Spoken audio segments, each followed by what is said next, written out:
So even though you can't see our connection, we are walking soil, literally. And if you Carl Hammer, who is doing business across the street from this cemetery, can say today, sarcastically, that he's been resurrected from the dead. We come from soil and we return to soil. Hammer's composting facility, Vermont Compost, was almost buried 2 years ago due to complaints from his neighbors and difficulty in meeting the state's complex environmental regulations for this type and size of business. The controversy over this site, which diverts many tons of compostable waste from landfills every day, started when these hens began to scratch and dig for worms everywhere. In the process, the hens uncovered waste, resulting in a foul odor and environmental concerns for the people living in the area. But after a discussion with the Montpelier City Council, Hammer agreed to mediate with his neighbors who objected to food waste dropped on their property by birds foraging on his land and some chickens roaming their property, among other issues. Here, more than 600 chickens eat some of the food scraps. They scavenge in mounds of organic material to find their own food. By making a circle, you'll see Hammer doesn't feed his chickens with any grain or purchased feed at all. It is totally sustainable.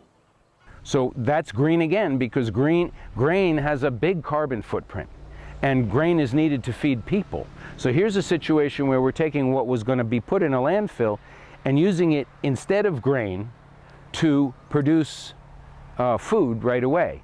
Then we also manage the excreta from the birds that in many systems is a serious pollution problem. So green again.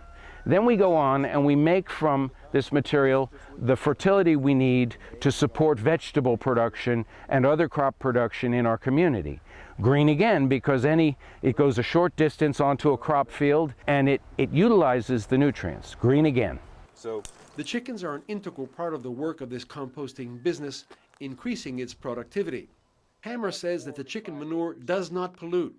On the contrary, it adds to the food mixture in a nitrogen-rich substance to produce the compost that is used exclusively by the best organic vegetable growers in the eastern and midwestern U.S.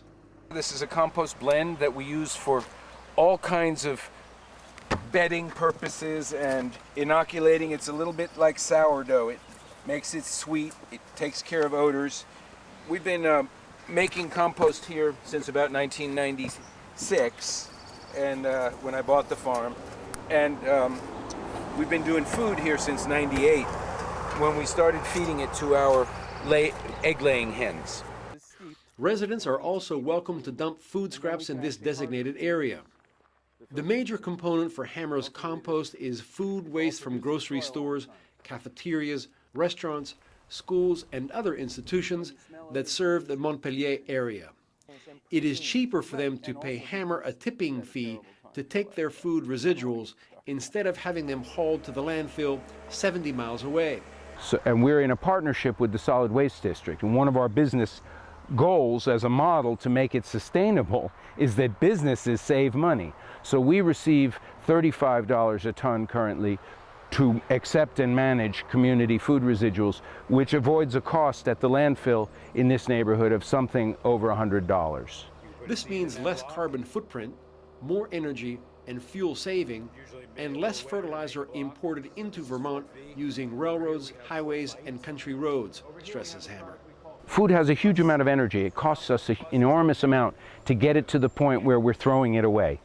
With his hens, Hammer has created an ingenious method of creating outstanding compost and outstanding eggs at the same time. He produces 1,300 dozen eggs per month. He is an expert at developing customized compost. His respect for soil shows his passion and dedication for this dirty but green business. Great compost is like great cheese or great wine. So we use the nose. In the past, Vermont's agricultural and environmental regulations were not written with composting in mind. However, in 2011, the state crafted new regulations on composting that balance the state's mandate to protect Vermont's environment while promoting green practices such as composting. All of our machines by this time of year are running 100% recycled biodiesel. We use canola-based oils for hydraulic oil, for hard greases. We use non-toxic propylene glycol for antifreeze.